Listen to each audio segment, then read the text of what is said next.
또 성경에 등장하는 범사에 감사하라, 즉 모든 일에 감사하라라고 하는 그 말씀, 왜 우리는 감사해야 하는 것일까요? 그러니까 하나님 잘 믿고 죄 안 지으면 되지, 왜 굳이 감사까지 해야 하는 것일까요? 그냥 좋으면 좋은 대로 살고 싫으면 싫은 대로 살고 이렇게 살 수는 없는 걸까요? 오늘 말씀은 바울과 실라, 바울이라는 사람과 실라라는 사람이 사역자들이거든요. 두 명 다. 두 사역자가 감옥에 갇힌 고난의 상황에서 이야기가 시작합니다. 22절에서 24절을 보면 그들이 처했던 상황을 알 수 있습니다. 바울과 실라가 옷을 찢겼어요. 22절에 옷을 찢어 벗기고 매로 치라하여, 매질을 당했죠. 그리고 깊은 옥, 지하 감옥에 갇혀있는 상태입니다. 그리고 그냥 갇힌 것이 아니라 발에 착고를 찼다고요. 착고가 이렇게 손과 발을 묶는 형틀을 이야기하는데 수갑이 아니고요. 나무로 된 이렇게 형틀에서, 왜 혹시 이렇게 나무 이렇게 돼서 구멍 숭숭 뚫어서 거기에 발 넣고 움직이지 못하게 하는 그런 형틀을 착고라고 하는데, 그 형구가 채워진 상태입니다. 그러니까 이러한 형벌은 가벼운 범죄자들에게 해당하는 형벌은 아니었고요. 중죄를 지은 범죄자들에게 해당하는 벌이었어요. 그렇다면 바울과 실라는 왜 이런 상황까지 오게 되었던 것일까요? 그들에게 무슨 일이 있었을까요?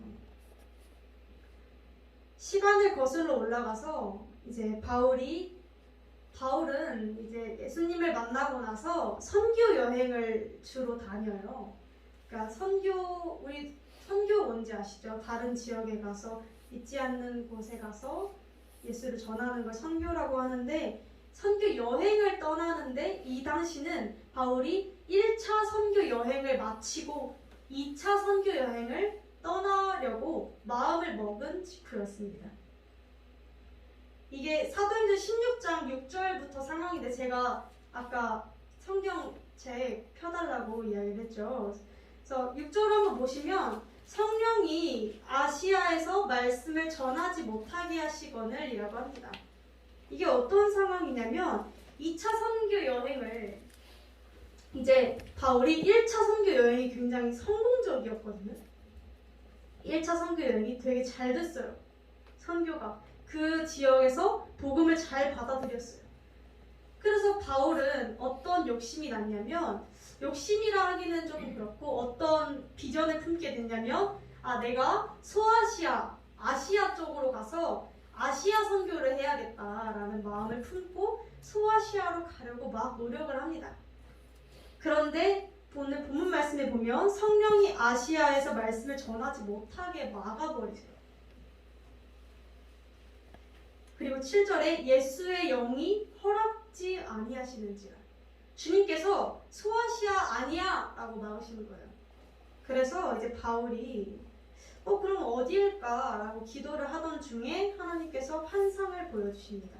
10절에 그 9절과 10절에 환상이 등장하는데, 마게도니아라고 나타나죠. 마게도니아 사람이 나타나서 이렇게 이야기합니다. 우리에게로 와서 우리를 도우라 라고 이야기합니다. 그래서 바울이 이 환상을 본 이후에 마게도냐로 떠나기로 마음을 먹습니다. 이 마게도냐가 혹시 어딘지 아세요? 우리 다현 성도님 마게도냐 어딘지 알아요?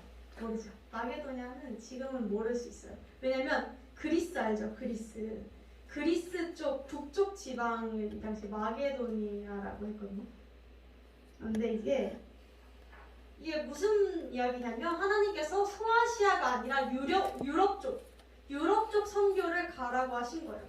만약에 여기서 하나님께서 소아시아 쪽을 허락하셨으면 한국에 조금 더 빨리 들어왔을 거예요. 예수님이 복음이 빨리 들어왔을 텐데 하나님이 여기서 막아버리세요. 아직 때가 아니셨나 봐요. 유럽 쪽으로 먼저 가라고 하세요. 그래서 바울이 자신의 의사와 상관이 없었지만 하나님의 뜻에 따라 마게도냐로 가게 됩니다.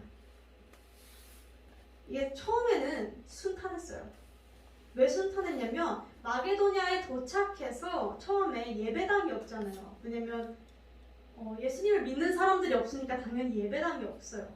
그러니까 강가 같은 데서 그냥 막 여인들 모아다가 그냥 말씀 전하고 복음 전하고 한 거예요. 그러던 중에 하나님께서 한 여인의 마음을 움직이십니다. 루디아라는 여인이었는데 이 루디아가 되게 부자였어요. 이 당시 마게도냐가 이제 자색 옷감 사업으로 좀 뜨고 있었거든요. 근데 딱 사업 아이템을 잘 잡은 거예요, 루디아가. 돈이 진짜 많았어요. 이 돈 많은 여인을 하나님께서 바울에게 붙여주십니다. 말씀에 보면 이렇게 등장해요.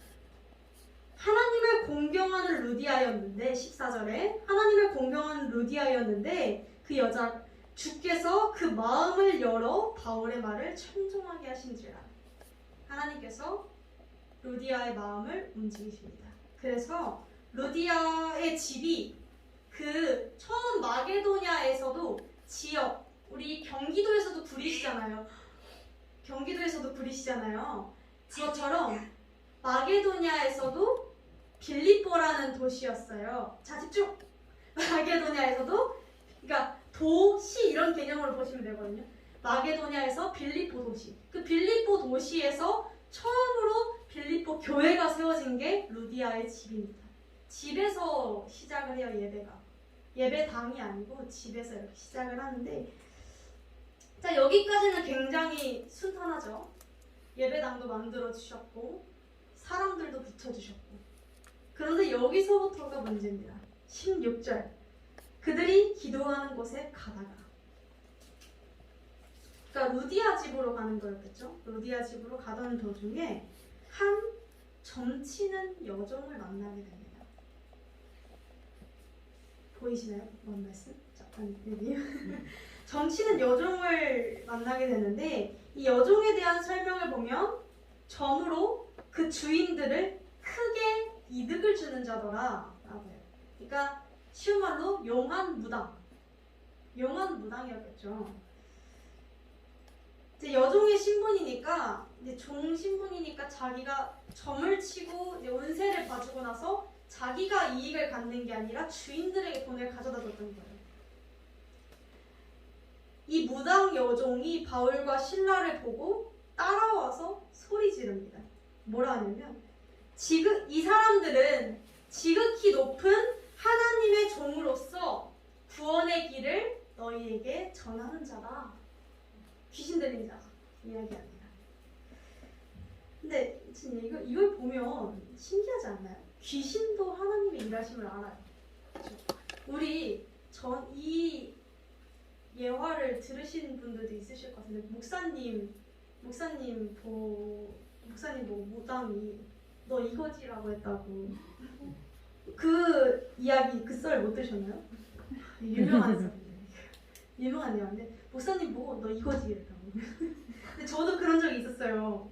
저도 길 가다가 관상 보는 사람이 저보고 너 종교 안 믿을 관상인데 이러다가 제가 원래 안 믿기는 했으니까 19년을 안 믿고 살았잖아요. 그러다가 야 너 근데 남자가 하는 일에 그러면 안 돼 이러는 거예요. 저보고. 근데 보통 이제 사역자라는 직분이 사실은 남자들이 주로 하잖아요. 그러니까 너 남자가 하는 일 그렇게 하면 안 돼 이러더라고요. 진짜 용하다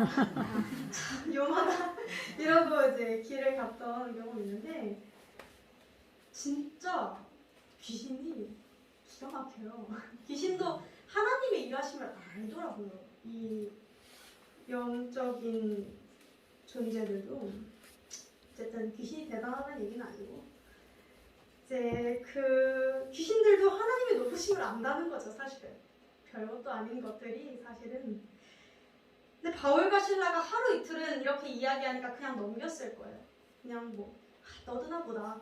제가 그냥 웃어 넘겼던 것처럼 하루 이틀 정도 넘겼겠죠. 그런데 계속 며칠 여러 날을 했대. 이같이 여러 날을 하는지라 18절에 등장해요. 며칠 동안 계속 따라다니면서 이 사람들은 하나님이 보내신 자고 너희에게 구원을 전하는 자고 복음을 전하는 자고 막 소리들을 빽빽빽빽 지르는 거예요. 그러니까 바울과 실라가 괴로웠던 거죠. 괴로워서 이들이 그렇다고 해서 그를 때린 것도 아니고 욕을 한 것도 아니고 오히려 도움을 줍니다. 예수 그리스도의 이름으로 명령한다. 사단아 떠나가라. 라고 귀신을 쫓아줍니다. 도움을 준 거죠. 귀신을 쫓아줬잖아요. 자, 그런데 즉시 귀신이 나왔어요. 여기까지도 괜찮아요. 근데 문제는 뭐예요? 문제는 이 여종 때문에 이익을 보고 있던 주인들. 이 주인들 입장에서는, 이 여종의 입장에서는 참 감사한 일이겠지만 주인의 입장에서는 돈줄이 끊어진 셈이에요. 용한 무당이었는데 귀신이 떠나왔으니까 이제 어떻게 해요? 돈줄이 끊어졌잖아요. 그래서 바울과 실라에게 악한 마음을 품고 이들을 고소합니다. 근데 귀신 쫓아냈다고 고소할 수는 없잖아요. 그러니까 이렇게 억지로 누명을 씌워요. 이 사람들이 성을 요란하게 했다. 말도 안 되는 이상한 풍속들을 가지고 와서 우리를 혼란스럽게 하고 미혹했다라고 고소를 합니다.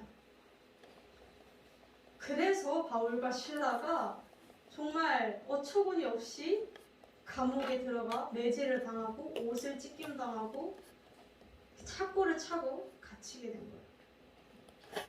우리가 지금 바울과 실라의 상황을 보면 바울과 실라가 잘못한 게 있나요? 없죠. 잘못한 거 없어요.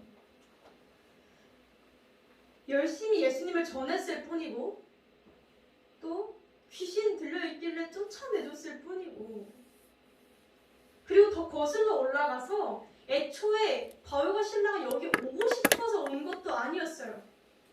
원래 서원시하러 갈라 했는데 하나님이 막고 막으셔가지고 여기까지 오는 거잖아요.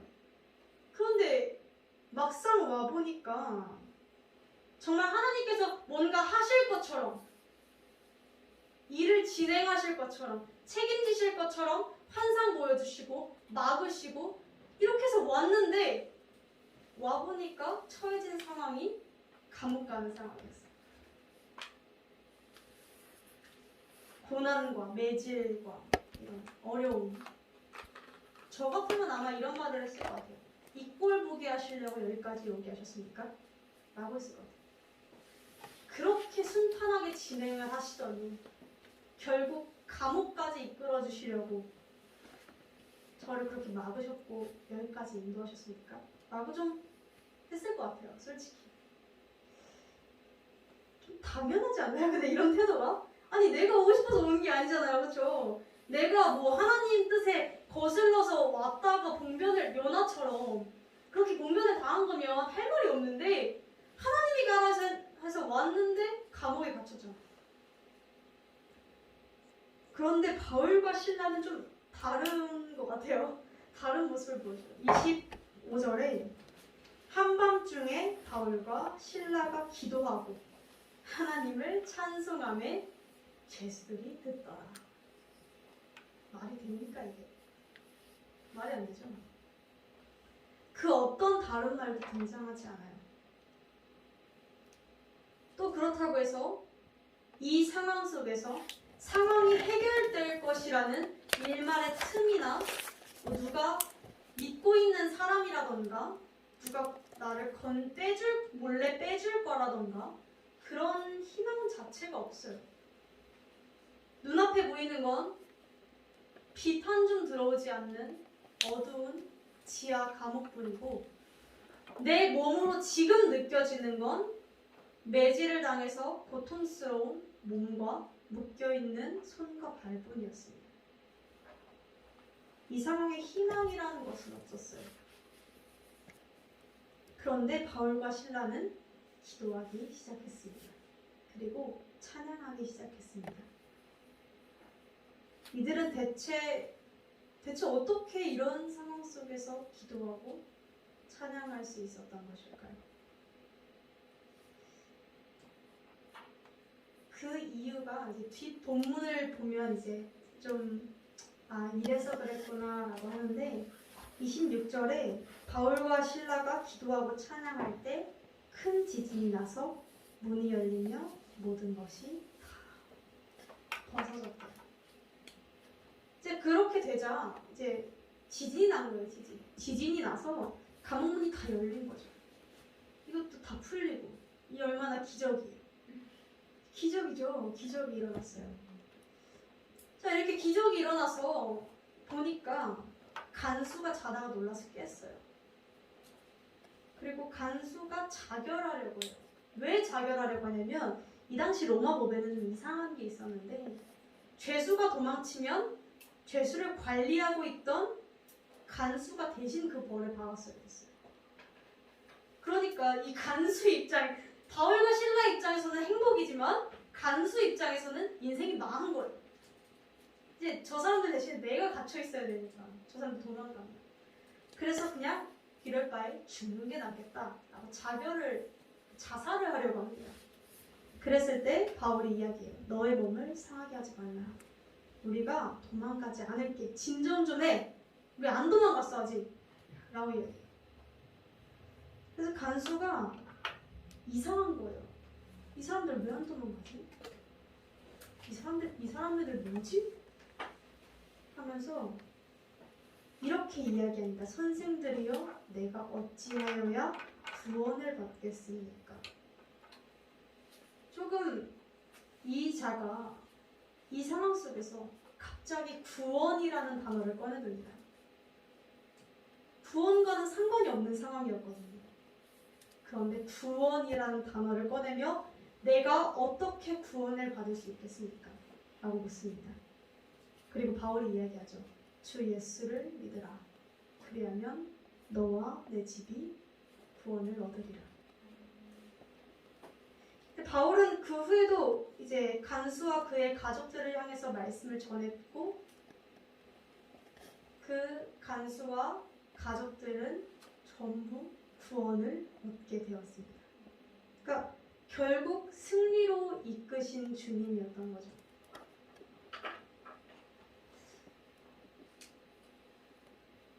소아시아로 가려고 했던 바울을 막아서 빌립보, 마게도냐로 보내신 주님. 정작 그곳에서 처해진 상황은 고난, 어려움, 매질, 감옥, 고통이었습니다. 하나님께서 기껏 그 감옥에 보내시려고 바울과 실라를 그곳으로 보내셨을까요? 아니요, 그렇지 않습니다. 하나님께서는 왜 그들을 그곳으로 보내셨고 왜 그들을 감옥에도 갇히게 하셨고 왜 그들을 고통 속에도 집어넣으셨냐면 그 간수와 그 가족들의 영혼을 살리시기 위해서였습니다. 하나님은 그곳에서 건져내야만 하는 한 영혼이 있었던 거예요.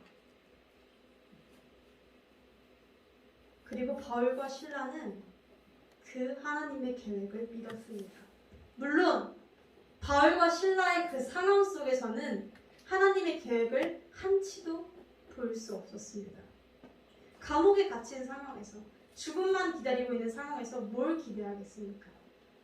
그냥 어려움, 고통 그런 거겠죠. 하나님의 계획 뭔데 지금 죽게 생겼는데 라는 상황이었겠죠. 그런데 아마 상상조차 하지 못했을 거예요. 우리야 지금 이 본문을 읽으니까 문이 열렸어 라는 거를 하나님이 건져주시는구나 라고 하겠지만 이 당시에는 이런 성경도 없었잖아요. 그렇죠? 뭘 믿고 내가 꺼내질지 안 꺼내질지 지진이 일어날지 안 일어날지 알지도 못하는 상황 속에서 하나님의 계획을 어떻게 신뢰했을까요? 어쩌면 그들도 사람이었기에 온전하게 확신하지 못했을 수도 있습니다. 막 매질 당하는 그 순간과 감옥에 들어가는 순간에 많은 생각들이 교차했겠죠. 뭐요? 내가 세운 그 비전들이 이렇게 허무하게 무너진다고? 나 이렇게 허무하게 죽는다고? 여러 생각들이 들었겠죠. 그러나 중요한 사실은 그들은 포기하지 않았다는 것입니다. 하나님은 반드시 일하신다는 믿음. 설령 내가 여기서 죽어도 하나님은 일하신다는 믿음. 하나님은 눈앞의 어려움과 순간의 고난에 굴복하지 않으실 거라는 믿음. 내가 처한 상황이 나보다 커서 나를 짓누르고 있을지언정 하나님이 그 상황보다 크시다는 믿음. 그리고 이 모든 일을 하나님이 허락하셨으며 하나님의 수없이 창대하고 긴 계획 속에 결말이 아닌 과정의 한 부분이라는 거예요. 바울과 실라는 믿고 포기하지 않았습니다. 그랬기에 그들은 감옥에서 찬양할 수 있었고 기도할 수 있었습니다. 근데 이제 이런 믿음에 대해서 이야기를 할 때면 이런 마음들이 들곤 합니다. 나는 과연 그런 믿음이 될까? 나는 그 정도까지의 믿음은 되지 않는 것 같다. 라는 마음들이 괜히 이런 본문을 보면 저는 좀 꼬여있어서 그런지 모르겠는데 저 정도까지 해야 되나? 라는 생각도 들고 그래요. 막 이렇게까지 못하지 않을까? 이런 믿음은 안 되는 것 같은데 라는 생각들이 막 드는데 제가 그런 얘기 하지 않았나요? 만약에 이렇게 순교에 대해서 생각을 할 때 한 번에 빵! 너 예수 믿어 안 믿어? 빵! 쏴서 한 번에 죽이면 차라리 눈 한 번 딱 감고 그래! 예수를 위해! 아멘! 이러면서 근데 손가락 하나 자르고 너 예수 믿어 안 믿어? 손가락 하나 자르고 예수 믿어 안 믿어? 이러면 어떻게 해요? 이게 그 정도 믿음까지는 안 될 것 같은데 막 이런 생각들이 막 하곤 하는데 그런데 우리는 좀 이런 믿음을 요구하는 본문을 볼 때 마음에 짐을 얻게 되는 순간이 있는 것 같아요. 그런데 이것은 짐이 아닙니다. 왜냐하면 믿음은 성취의 개념이 아니라 은혜의 개념이기 때문입니다. 마태복음 제가 이야기는 찾으려고 하시겠죠? 마태복음 대충 11장쯤에 주님께서 이렇게 말씀하세요. 수고하고 무거운 짐진 자들아 다 내게로 오라. 이는 내가 주는 짐은 세상이 주는 짐과 다르다. 내가 주는 짐은 평안이요 참 행복이요 참 기쁨이요. 나는 온유하니 내 멍에를 지라. 그리고 너의 멍에를 나에게 주라. 내 멍에는 가볍다. 라고 하세요. 이게 무슨 말씀이냐면 우리는 수없이 세상에 많은 짐들도 짐들이라 여기기도 하지만 이런 신앙의 부분도 굉장히 짐이라고 여길 때가 있습니다. 이런 성취의 개념으로 받아들이기 때문에 무언가 이런 믿음이 되어야 할 것 같고 내가 이런 믿음까지 달성해야 할 것 같고 기도를 이만큼 해서 내가 기도가 부족해 3시간 더 채워서 내가 이 정도 신앙이 되어보겠어. 내가 성경 몇 독해서 성경에 대해서 이렇게 해보겠어. 이런 영적 부담감이 있는데 사실 신앙은 그렇게 하는 게 아니에요. 왜냐면 애초부터 신앙, 믿음, 은혜 그 모든 것은 은혜예요. 은혜라는 건 뭐예요? 선물. 성경 속에서도 말씀하시거든요. 이는 사람이 하는 것이 아니라 하나님께서 너희에게 주신 선물이야 라고 말씀하세요. 그러니까 그 선물을 간절하게 바라고 주시면 받고 끝! 이게 끝이에요. 막 내가 억지로 뭔가를 해내는 게 아니라 정말 바라는 그 마음이 있다면 간절함 하나 가지고 주님은 주시거든요. 분명. 주시면 받으면 돼요. 그것에서 흘러나오는 감사로 살면 돼요. 기쁨으로 살면 돼요. 내가 억지로 뭔가를 하려고 하면 짐이 너무 무거워요. 이거는 제 이야기인데 저는 이렇게 생각했어요. 나는 무거운 짐을 지고 사역을 하러 간다 라고 생각했는데 지금 뒤돌아서 보니 예수님은 저쪽 옆에서 계속 그거 나 주라니까? 이거 왜 네 혼자 들고 가냐니까? 라고 계속 아니 얘가 왜 이러지? 라고 하고 계신데 혼자 저는 사역자니까요.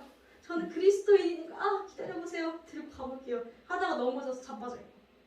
그러니까 이런 게 반복된다는 거예요. 혼자 지고 가려고 하면. 애초에 하나님께서는 두려워하지 마, 염려하지 마, 나를 믿어 라고 수없이 약속하신 그 말씀은 그냥 책임감 없이 무책임하게 그냥 몇 마디 던지는 위로의 말이 아니에요. 그냥 내가 해줄 테니까 나와 함께 가기만 하면 나를 의지해봐, 믿어봐. 그럼 내가 해줄게. 내가 책임져 줄게. 약속이에요, 그것이. 그래서 이 믿음에 대해서 조금 마음의 짐을 좀 벗어 던지시기를 원합니다. 내가 해내야지가 아니라 원할 때 하게끔 해주시는 거예요, 주님. 이 관계를 잘 이해하시기를 원합니다. 사랑하는 성도 여러분, 감사는 포기하지 않는 믿음입니다. 범사에 감사하는 마음은 억지로 쥐어짜내는 게 아닙니다. 저는 주로 이제 감사 일기를 쓸 때 쥐어짜내기도 해요. 오늘 날씨 맑음에 감사. 오늘 넘어지지 않음에 감사. 감사하지도 않았던 것들 일단 3개는 써야 되니까 막 쥐어짜내서 막 이렇게 감사를 하려고 하는데 감사는 이런 게 감사가 아닙니다. 이런 감사는 사실 감사하는 게 좋죠. 안 하는 것보단 하는 게 좋죠. 그런데 진정한 감사는 하나님에 대한 믿음과 그분을 신뢰할 때 승리하실 주님에 대한 신뢰에서 그 모든 감사는 나옵니다. 우리는 수많은 어려움을 경험합니다. 변하지 않는 상황과 내가 노력해도 달라지지 않는 그런 삶들에 대해서 현실 속에서 지치곤 합니다. 우리는 상처도 받습니다. 애초에 기대를 안 걸고 애초에 사랑을 안 주면 참 편한데 사역자라고 또 목회자 자녀라고 저도 목회자 자녀니까 직분자라고 집사님, 교사, 권사 이런 직분자라고 그리스도인이라고 그래 착하게 살아보자 베풀어보자 사랑 줘보자 하다가 상처받을 때가 참 많아요. 그러니까 애초에 그냥 마음 닫고 너는 너 나는 나라고 살면 참 편해요 인생이. 그런데 예수님은 계속 그게 아니라고 말씀하시니까 시도는 하거든요. 근데 돌아오는 건 상처인 거예요. 변하지 않죠. 이런 상황들은 사람도 변하지 않고 상황도 변하지 않아요. 어쩌면 눈앞이 암흑 같을지도 모릅니다. 바울과 신라가 처했던 것처럼 죽었다 깨나도 변하지 않을 것 같고. 제가 며칠 전에 잠언 말씀을 묵상했는데 잠언에서 악인과 의인을 구분지어서 이야기하더라고요. 두 갈래로 그냥 분명하게 악인은 남을 안 베푸는 사람이고 험담하는 사람이고 무슨 사람이고 무슨 사람이고 의인은 남을 베푸는 사람이고 뭐 이런 사람이고 이런 사람 이렇게 쭉 적혀 있는데 읽다가 짜증이 나는 거예요. 왜 짜증이 나냐면 이론적으로는 쉽지. 선한 사람과 악한 사람을 나누는 기준이 이론적으로는 쉬운데 어느 누가 온전하게 의인이고 어느 누가 온전하게 악인이라 할 수 있겠어요. 다 뒤섞여서 하는 거지. 그런데 되게 속편하게 두 갈래로 나누는 걸 보니까 너무 화가 나더라고요. 하나님이 이렇게 속편하게 사시나 라는 생각이 들어서 그러면 안 되는데 좀 그랬어요. 근데 그 말씀을 쭉 읽다가 든 생각은 이것은 나를 의인에 분류하거나 악인에 분류하려고 주시는 말씀이 아니겠다 라는 마음이 들었어요. 이게 무슨 뜻이냐면 하나님도 어차피 아세요. 이게 로마서에 있는 말씀인데 그분이 너희의 대제사장 되신 그 예수가 너희의 연약함을 동정하지 못하실 분이 아니야 라고 하세요. 그러니까 아세요. 의인과 악인의 경계선을 뒤섞여 살아가고 있다는 걸 주님이 아세요. 아니까 명확한 구분을 지어주시는 거예요. 너희 어차피 안 돼! 를 보여주시는 거예요. 너희 힘으로 애쓴다고 해서 그게 되는 게 아니야. 너네가 세상을 바꿀 수 있을 것 같니? 못 바꿔. 너네가 저 사람을 바꿀 수 있을 것 같니? 못 바꿔. 너도 못 바꿔. 다만 그러니까 그 답이 없잖아요. 성경 속에서, 그 본문 속에서 답이 없어요. 답이 없을 때 우리는 성경 속에서 누굴 찾아요? 예수를 찾아요.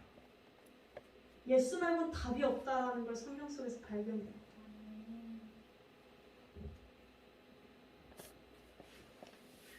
우리가 연약함이, 우리의 믿음 없음이 예수를 바라보아야 하는 필요한 그 필요성의 이유가 됩니다. 그래서 이 말씀이 조금 짐이 아니라 위로가 되기를 원합니다. 하나님은 강하세요. 바울과 신라에게 지진을 내서 이끌어내신 것만 강하신 것이 아니라 전혀 예수를 알지 못하던 이의 입에서 먼저 구원이라는 단어가 나오게끔 하셨어요. 구원을 사모하는 마음을 심어주셨고, 바울과 신라가 설득하지 않았거든요. 야, 네가 예수를 믿어야 하는 이유는 이거고 이거고라고 하지 않았는데, 주 예수를 믿으라. 그리하면 너와 내 집이 구원을 얻으리라. 딱 한마디. 그 한마디를 통해 주님이 일하세요. 사람의 마음을 변화시키시는 분이세요. 주님은 만지시는 분이세요. 하나님은 우리를 포기하지 않으십니다. 하나님은 반드시 승리하십니다. 이것이 우리에게 위로가 되기를 원합니다. 제가 최근에 굉장히 마음이 힘든 일들이 있었어요. 여러 가지가 힘이 든 버거운 일들이. 왜 버거웠냐면 들어도 고민을 나누고 답이 없는 고민들인 거예요. 변하지 않는 상황 속에서 내가 왜 이런 어려운 가운데 있어야 하나? 내가 뭘 잘못한 것이 있겠지만 그렇게 잘못했나? 이런 생각들이 들면서 그랬는데,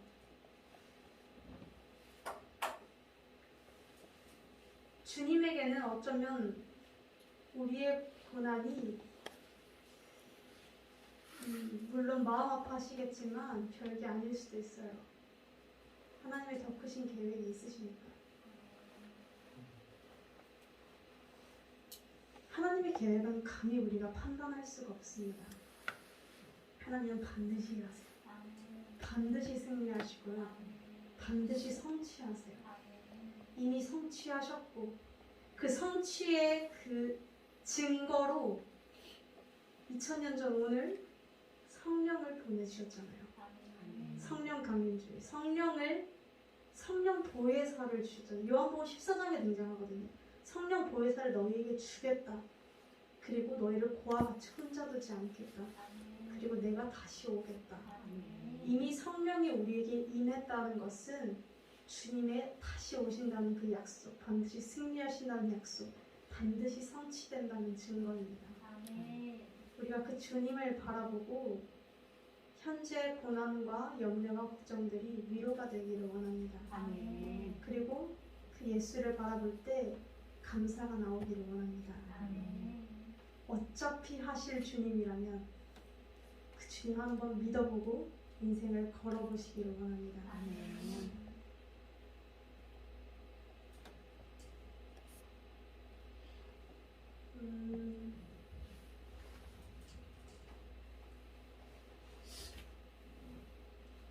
여러 이런 상황들, 하나님이 분명히 이끄신 것 같은데 어느 순간 보니 혼자가 되어 있는 것 같아. 하나님이 이끄셔서 여기까지 왔는데 나를 혼자 던져두신 것 같은 상황 속에서 우리는 그 상황과 사람과 상처에 흔들릴 수는 있겠지만 바라고 구하는 것은 절대 포기만 하지 않기를 원합니다. 하나님이 아직 우리를 포기를 안 했으니까 우리도 포기를 하지 않는 그런 신앙이 되기를 원합니다. 그 주님을 믿으며 간절히 당신을 원하는 그런 신앙이 되기를 원합니다.